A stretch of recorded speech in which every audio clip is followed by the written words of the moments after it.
Hi all, welcome to Isha spicy tasty world. ഇന്ന് നമുക്ക് വളരെ പെട്ടെന്നും ഈസി മെത്തഡിൽ തയ്യാറാക്കുന്ന ഒരു ഗാർലിക് ബ്രെഡിൻ്റെ റെസിപ്പിയും കൊണ്ടാണ് വന്നിരിക്കുന്നത് കേട്ടോ. കുട്ടികൾക്കായാലും നമുക്ക് എല്ലാവർക്കും വളരെ പെട്ടെന്ന് തന്നെ തയ്യാറാക്കാൻ പറ്റിയ സൂപ്പർ ടേസ്റ്റി ആയിട്ടുള്ള ഈ ഒരു ഗാർലിക് ബ്രെഡിൻ്റെ റെസിപ്പി നിങ്ങളെല്ലാവരും വീഡിയോ സ്കിപ്പ് ചെയ്യാതെ കണ്ടുള്ളൂ. കണ്ടതിന് ശേഷം നിങ്ങളുടെ ഫീഡ്ബാക്ക് എന്നിൽ അറിയിക്കാൻ മറക്കല്ല. കൂടാതെ ഇതുവരെ സബ്സ്ക്രൈബ് ചെയ്യാത്തൊരു ആരെങ്കിലും ഉണ്ടെങ്കിൽ ഒന്ന് സബ്സ്ക്രൈബും കൂടി ചെയ്ത് നമ്മളെ ഒന്ന് സപ്പോർട്ട് ചെയ്തേക്കണേ.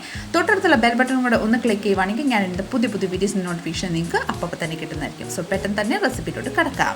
ഗാർലിക് ബ്രെഡ് തയ്യാറാക്കാൻ ഇതിൻ്റെ മെയിൻ ഇൻഗ്രീഡിയൻസ് ആണ് നമ്മുടെ വെളുത്തുള്ളി. അപ്പോൾ ഒരു 3-4 വെളുത്തുള്ളി എടുക്കുക. ഇതുപോലെ ഒന്ന് ഗ്രേറ്റ് ചെയ്തെടുക്കുക കേട്ടോ. നന്നായിട്ടൊന്ന് ഗ്രേറ്റ് ചെയ്തെടുക്കാം.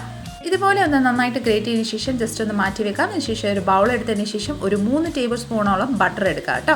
ബട്ടറിലോട്ട് നമ്മൾ ചീകി വെച്ചിരിക്കുന്ന, അതായത് ഗ്രേറ്റ് ചെയ്ത് വെച്ചിരിക്കുന്ന ഗാർലിക് നമുക്ക് ഇതിലോട്ട് ആഡ് ചെയ്ത് കൊടുക്കാം. ഇനി നമുക്ക് ഇതിലോട്ട് കുറച്ച് മല്ലിയില ചോപ്പ് ചെയ്ത് അതും കൂടെ ആഡ് ചെയ്ത് കൊടുക്കാം. മല്ലിയില ആഡ് ചെയ്തതിന് ശേഷം ഒരു 1/4 ടീസ്പൂൺ നമ്മുടെ പിസ്സയിൽ യൂസ് ചെയ്യുന്ന ഓറിഗാനോ ആഡ് ചെയ്ത് കൊടുക്കാം കേട്ടോ.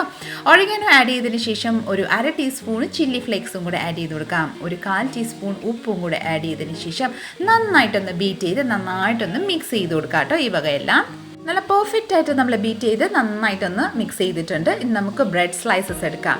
ഇതുപോലെ ബ്രെഡ് സ്ലൈസസ് എടുത്തതിന് ശേഷം ഓരോന്നായിട്ട് നമുക്ക് ഇതുപോലെ കൈമേ എടുത്തതിന് ശേഷം നമുക്ക് കുറേശ്ശെ ഇതുപോലെ ഒന്ന് സ്പ്രെഡ് ചെയ്ത് കൊടുക്കാം കേട്ടോ. ഈ ഒരു രീതിയിൽ അത്യാവശ്യം നന്നായിട്ടൊന്ന് സ്പ്രെഡ് ചെയ്ത് കൊടുക്കാം. ഇതുപോലെ തന്നെ ബാക്കിയെല്ലാം ഒന്ന് സ്പ്രെഡ് ചെയ്ത് കൊടുക്കാം കേട്ടോ.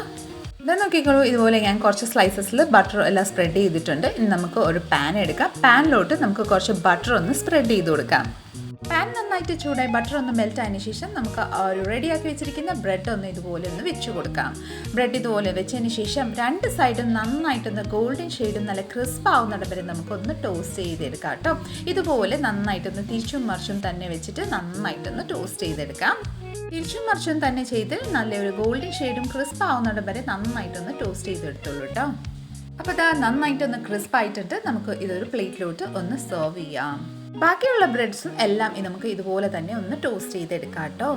വളരെ ടേസ്റ്റി ആയിട്ടുള്ള ഒരു ഗാർലിക് ബ്രെഡ് നമ്മുടെ ഇവിടെ റെഡിയാണ്. ഇതുപോലെ തന്നെ തയ്യാറാക്കിയതിന് ശേഷം നമുക്ക് ഏതൊരു ഡിസൈനിൽ വേണം നമുക്ക് കട്ട് ചെയ്തെടുക്കാം. ഈവൻ ഒരു ഗ്ലാസും കൊണ്ട് റൗണ്ട് ഷേപ്പിൽ വേണേൽ കട്ട് ചെയ്യാം. ഞാൻ ഇവിടെ ജസ്റ്റ് ഒന്ന് ഒരു നൈഫ് എടുത്തിട്ട് ഈ ഒരു ഷേപ്പിൽ ജസ്റ്റ് ഒന്ന് കട്ട് ചെയ്തെടുക്കുന്നുണ്ട്. കട്ട് ചെയ്തതിന് ശേഷം നമുക്കൊരു പ്ലേറ്റിലോട്ട് ഒന്ന് സെറ്റ് ചെയ്ത് കൊടുക്കാം.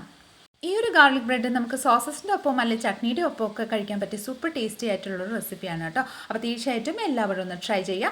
നമ്മുടെ ഇന്നത്തെ ഈ ഒരു റെസിപ്പി നിങ്ങൾക്ക് എല്ലാവർക്കും ഇഷ്ടപ്പെട്ടിട്ടുണ്ടെങ്കിൽ ഒന്ന് ലൈക്ക് ചെയ്തും ഫാമിലി മെമ്പേഴ്സിനും റിലേറ്റീവ്സിനും ഫ്രണ്ട്സിനും എല്ലാവർക്കും ഒന്ന് ഷെയർ ചെയ്ത് നമ്മളെ ഒന്ന് സപ്പോർട്ട് ചെയ്തേക്കണേ. ഇതുപോലെ നല്ല റെസിപ്പിക്കായിട്ട് നമ്മുടെ ഇഷ സ്പൈസി ടേസ്റ്റി വേൾഡ് ഒന്ന് ഫോളോ ചെയ്യും സബ്സ്ക്രൈബും കൂടെ ചെയ്ത് നമ്മളൊന്ന് മാക്സിമം ഒന്ന് സപ്പോർട്ട് ചെയ്തേക്കണേ. അടുത്ത നല്ലൊരു റെസിപ്പിയും കൊണ്ട് വരുന്നതിന് വരെ എല്ലാവരും stay tune, be happy and keep smiling. Thank you for watching and by.